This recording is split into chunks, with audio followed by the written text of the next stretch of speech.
दोस्तों, वीडियो शुरू करने से पहले आप सभी से निवेदन है कि वीडियो पूरा जरूर देखें। अधूरा ज्ञान अंधकार की ओर ले जाता है। दोस्तों, चैनल पर नए हो तो चैनल को सब्सक्राइब जरूर करें ताकि हम और आप सनातन धर्म से जुड़े प्रसंगों से जुड़े रहे और आने वाली पीढ़ी को हमारे धर्मों का ज्ञान बांट सके। चलिए शुरू करते हैं आज का वीडियो के अंत में बताएंगे कि भगवान विष्णु का अंतिम अवतार कब और कहाँ होगा और किस नाम से जन्म लेंगे, तो बने रहिए वीडियो के अंत तक।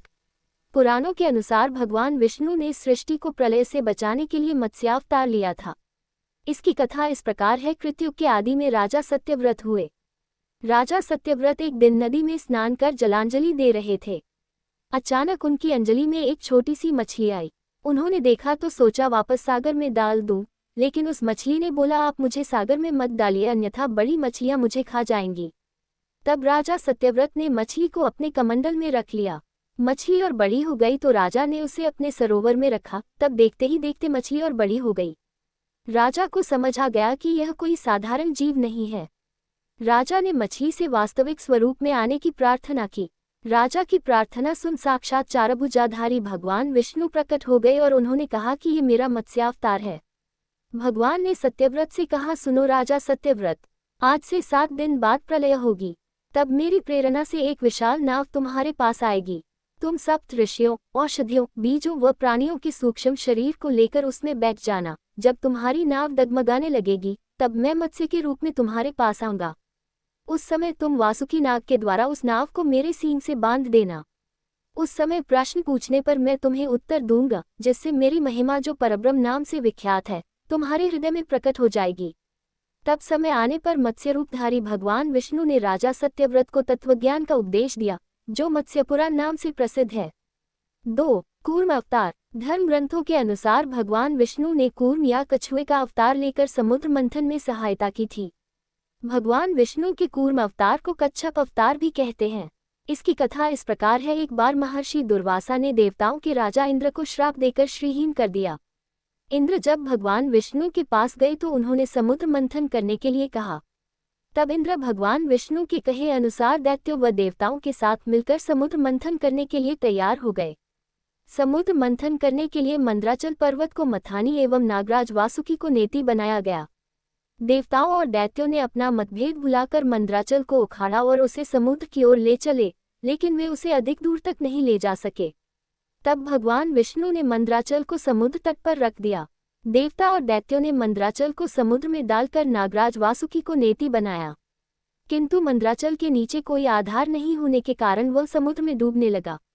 ये देखकर भगवान विष्णु विशाल कछुए का रूप धारण कर समुद्र में मंद्राचल के आधार बन गए। भगवान कूर्म की विशाल पीठ पर मंद्राचल तेजी से घूमने लगा और इस प्रकार समुद्र मंथन संपन्न हुआ। 3. वराह अवतार। धर्म ग्रंथों के अनुसार भगवान विष्णु ने दूसरा अवतार वराह रूप में लिया था। वराह अवतार से जुड़ी कथा इस प्रकार है। पुरातन समय में दैत्य हिरण्याक्ष ने जब पृथ्वी को ले जाकर समुद्र में छिपा दिया, तब ब्रह्मा की नाक से भगवान विष्णु वराह रूप में प्रकट हुए। भगवान विष्णु के इस रूप को देखकर सभी देवताओं व ऋषि मुनियों ने उनकी स्तुति की। सबके आग्रह पर भगवान वराह ने पृथ्वी को ढूंढना प्रारंभ किया। अपनी थूथनी की सहायता से उन्होंने पृथ्वी का पता लगा लिया और समुद्र के अंदर जाकर अपने दांतों पर रखकर वे पृथ्वी को बाहर ले आए। जब हिरण्याक्ष दैत्य ने ये देखा तो उसने भगवान विष्णु के वराह रूप को युद्ध के लिए ललकारा। दोनों में भीषण युद्ध हुआ। अंत में भगवान वराह ने हिरण्याक्ष का वध कर दिया। इसके बाद भगवान वराह ने अपने खुरों से जल को स्तंभित कर उस पर पृथ्वी को स्थापित कर दिया। 4. भगवान नरसिंह। भगवान विष्णु ने नरसिंह अवतार लेकर दैत्यों के राजा हिरण्यकशिपु का वध किया था। इस अवतार की कथा इस प्रकार है। धर्म ग्रंथों के अनुसार दैत्यों का राजा हिरण्यकशिपु स्वयं को भगवान से भी अधिक बलवान मानता था। उसे मनुष्य, देवता, पक्षी, पशु, न दिन में, न रात में, न धरती पर, न आकाश में, न अस्त्र से, न शस्त्र से मरने का वरदान प्राप्त था। उसके राज में जो भी भगवान विष्णु की पूजा करता था उसको दंड दिया जाता था। उसके पुत्र का नाम प्रहलाद था। प्रहलाद बचपन से ही भगवान विष्णु का परम भक्त था।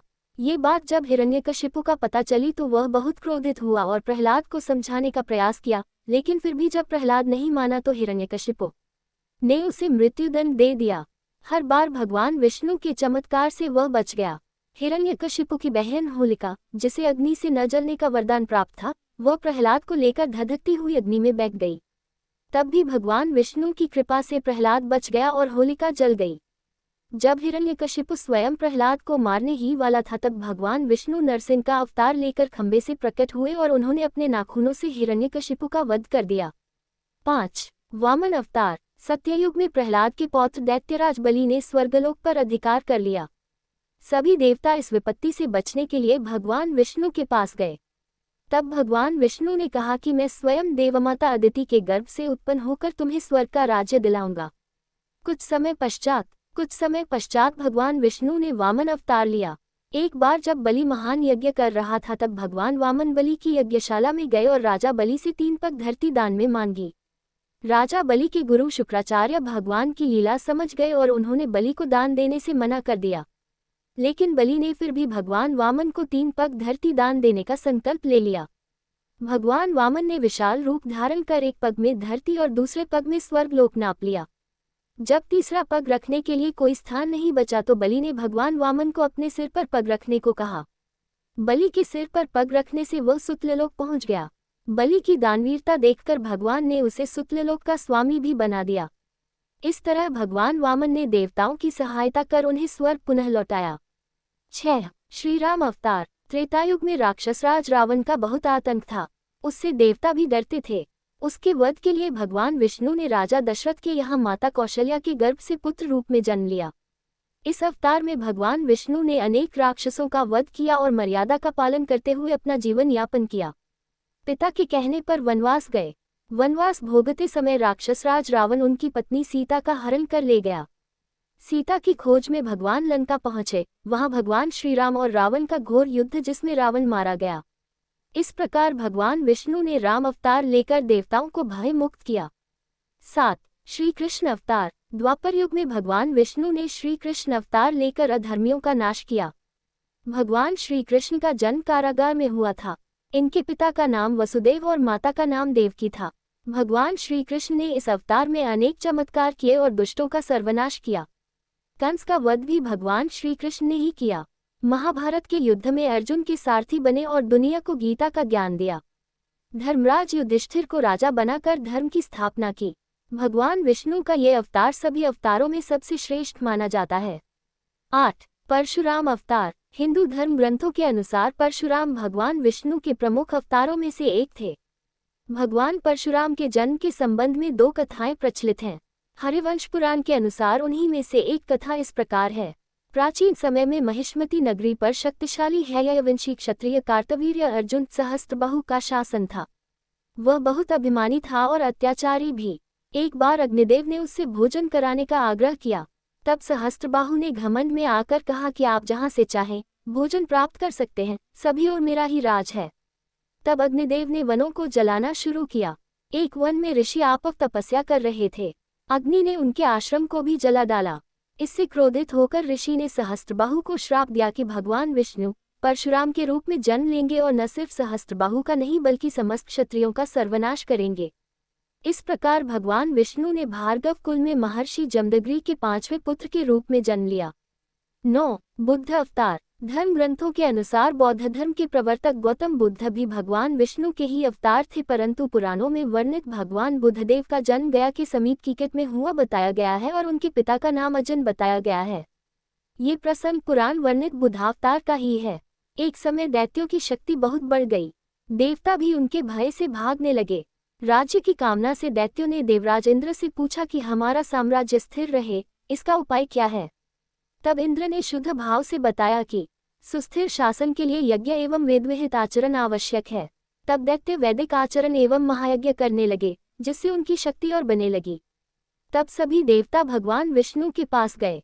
तब भगवान विष्णु ने देवताओं के हित के लिए बुद्ध का रूप धारण किया। उनके हाथ में माजनी थी और वे मार्ग को बुहारते हुए चलते थे। इस प्रकार भगवान बुद्ध दैत्यों के पास पहुंचे और उन्हें उपदेश दिया कि यज्ञ करना पाप है। यज्ञ से जीव हिंसा होती है। यज्ञ की अग्नि से कितने ही प्राणी भस्म हो जाते हैं। भगवान बुद्ध के उपदेश से दैत्य प्रभावित हुए। उन्होंने यज्ञ व वैदिक आचरण करना छोड़ दिया। इसके कारण उनकी शक्ति कम हो गई और देवताओं ने उन पर हमला कर अपना राज्य पुनः प्राप्त कर लिया। 10. कल्कि अवतार। धर्म ग्रंथों के अनुसार भगवान विष्णु कलयुग में कल्कि रूप में अवतार लेंगे। कल्कि अवतार कलियुग व सतयुग की संधिकाल में होगा। यह अवतार 64 कलाओं से युक्त होगा। पुराणों के अनुसार उत्तर प्रदेश के मुरादाबाद जिले के शंभल नामक स्थान पर विष्णुएशा नामक तपस्वी ब्राह्मण के घर भगवान कल्कि पुत्र रूप में जन्म लेंगे। कल्कि देवदत्त नामक घोड़े पर सवार होकर संसार से पापियों का विनाश करेंगे और धर्म की पुनः स्थापना करेंगे, तभी सतयुग का प्रारंभ होगा।